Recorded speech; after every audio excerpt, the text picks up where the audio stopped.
Reaching high places can be challenging in many work environments, but whether you find yourself on a construction site, changing light bulbs in a warehouse, or performing outdoor utility work, aerial lifts can help you reach work areas that would otherwise be almost impossible to get to. OSHA describes an aerial lift as a vehicle-mounted, boom-supported work platform used to elevate personnel to job sites that are above the ground. They are mobile and can usually be set up and operated by a single person. This program will introduce you to various types of aerial lifts, make you aware of the hazards that are associated with them, and give you the information that you'll need to work safely, whether you're using a lift or working around one.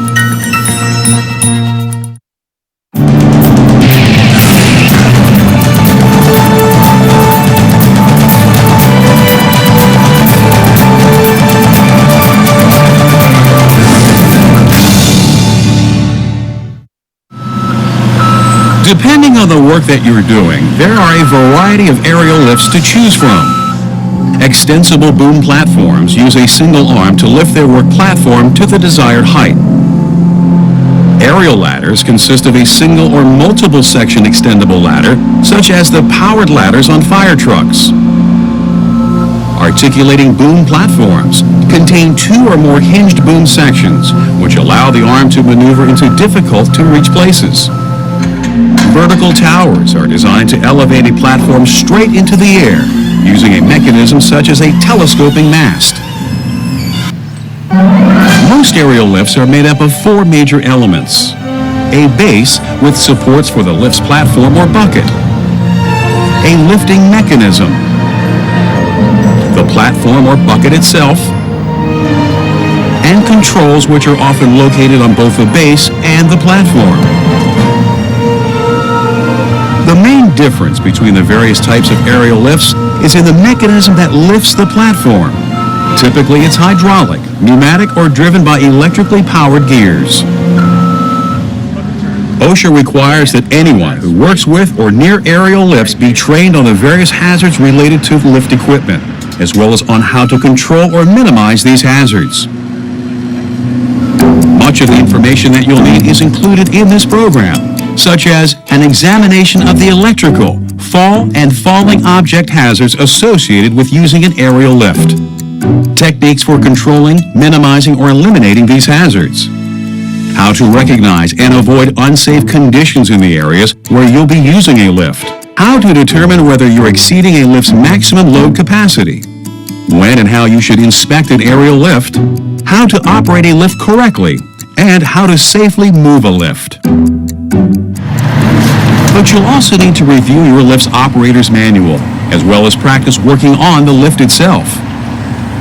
You could be required to undergo retraining if you have an accident while you're operating an aerial lift. Hazards are discovered in your workplace that could affect operating a lift. You need to use a different type of aerial lift than the ones that you're trained for, or if you're observed operating an aerial lift unsafely or improperly. One of the primary hazards related to working with aerial lifts is falling from the platform or bucket. If you work on a lift, you must use appropriate fall protection. Always inspect your equipment before using it. Make sure that there are no cuts, frayed edges, or other damage. If the equipment is damaged, it must be removed from service and replaced. Attach fall protection to the manufacturer's approved anchor point on the boom or bucket. Never attach it to an adjacent beam or structure. If you do, you could find yourself pulled from the lift and left hanging if the lift moves or tips. Another serious hazard you want to avoid is tipping. This can occur if a lift is overloaded or it isn't properly stabilized. To minimize the possibility of a tip over, you should never exceed the load limit of the lift you're working with. Be sure to take into account your own weight, plus the weight of any tools or other equipment that you'll have with you. Proper placement of the lift will also help in avoiding a tip over.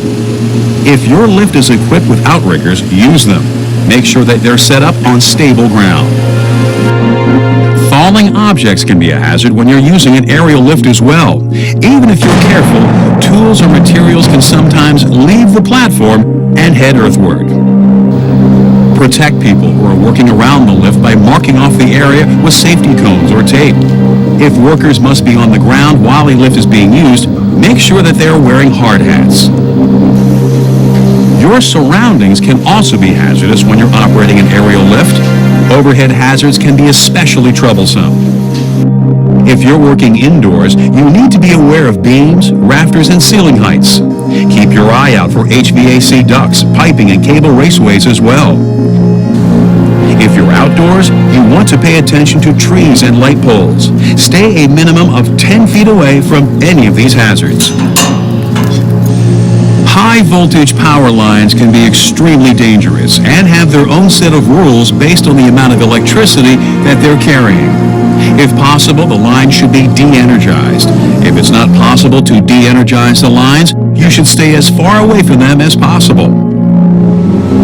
OSHA says that if you're not a qualified electrical worker, you and any conductive objects that you're holding should not come within 10 feet of a line carrying 50,000 volts. For higher voltage lines, you must stay even further away. Before you use an aerial lift, you want to make sure it's in good working order and there aren't any problems with the area where you'll be set up. There are two different inspections that must be performed before using a lift: the pre-start inspection and the worksite inspection.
Weather conditions.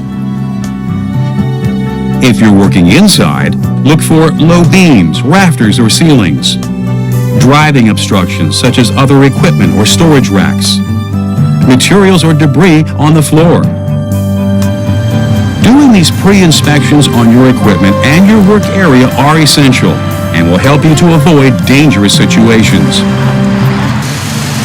Once you have ensured that your aerial lift will operate correctly and that the area where you'll be working is safe, it's time to set up your lift for use. First, position the lift where you want it. If the lift has outriggers or other stabilizers are available, position them on a level, solid surface. If you're outdoors, you may need to move some earth or lay down pads to get a proper base. Make sure that the access gates and openings can be closed and locked. Look through the operator's manual for any instructions or tips on using the lift. Review the signs and notices that are posted on the lift itself, including any warnings, cautions, restrictions, related workload, and maximum platform height. Set up work zone warnings, such as cones, tape, or signs, to restrict access and let others know that you're working in the area. Examine your fall protection equipment prior to putting it on. Once you've determined that your lift is stable and everything is set up correctly, you're ready to go to work. Climb into the platform or bucket, then close and lock any gates or doors. Attach your fall protection to the manufacturer's approved anchor point on the lift. Never attach fall protection to adjacent structures. This could cause you to be pulled out of the lift if it tips or falls. Remember to stand firmly with both feet flat on the platform's floor. Don't lean on the guardrail or gate, and never sit or climb on the rails. Test the controls to make sure the lift operates smoothly and will maneuver correctly. Some aerial lifts may have safety features built in, such as a dead man switch that halts the machine if the operator is injured or incapacitated. Make sure these are functioning as well. Slowly raise yourself to the desired height and location. It's important that you never try to use ladders, planks, stools, or other devices to extend your reach or to bridge gaps between the lift and the area where you want to work. Be sure not to exceed the vertical or horizontal limits recommended by the manufacturer. This information can be found in the operator's manual or on warning stickers affixed to the lift. Never override hydraulic, mechanical, electrical, or pneumatic safety devices. These are in place to keep the machine operating safely. If the lift can't take you to the work, you may need to move the lift. Consider using another type of lift, or use a ladder or scaffold to reach your destination. But never move a lift while it's raised, unless it's specifically designed for this purpose. There may be times when you need to get off a lift to get your work done. If you have to transfer from the lift to an adjacent structure, the platform must be within 1 foot of the structure. Use a 2-lanyard system, with one lanyard anchored to the platform and the other anchored to the structure. Once you've successfully moved to the structure, you can disconnect the lanyard from the platform. Finally, remember that unless there is an emergency situation, lower-level controls should not be operated while the lift is raised, unless the worker in the lift grants permission. Once your work on a lift is done, there are still things you need to do to break down and return your lift to its home. When you're ready to lower the lift, make sure there are no tools, debris, or people below. You may want to enlist the aid of a spotter to ensure that the area is clear.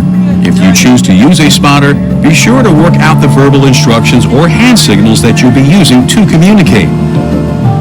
Bring the lift down slowly and carefully until it's resting on its supports. Secure the platform or bucket to the supports to prevent it from moving during transport.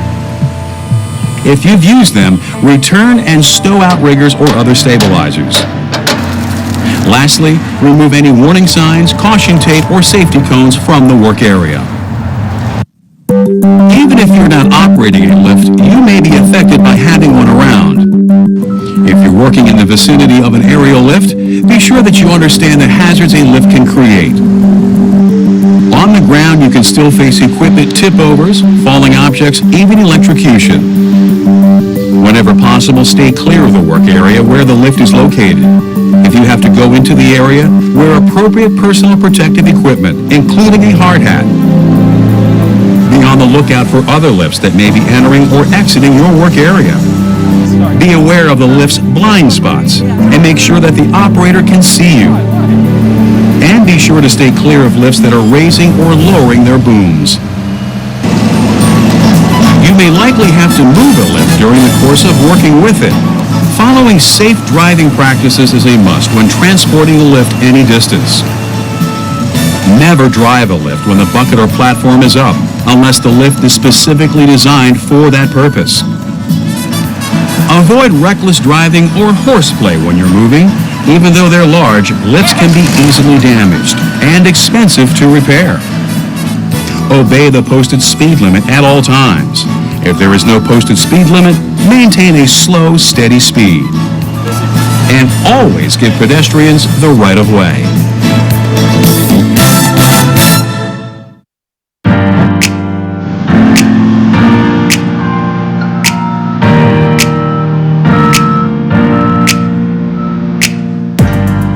Aerial lifts can help you reach places that you'd never be able to reach safely without them. But they can be dangerous if you don't know how to use or work around them properly. Let's review. Make sure you're trained to use all of the aerial lifts you'll be working with. Know the hazards associated with aerial lifts and how to avoid them. Inspect an aerial lift for damage or unsafe conditions before you use it. When you're working on the ground, be aware hazards aerial lifts can present. Know how to properly set up and operate the lift, as well as how to break it down and return it to its home. When your work requires you to go above and beyond, aerial lifts can make your job a lot easier. And with the proper training and safety precautions, you can avoid the hazards that can come with working off the ground.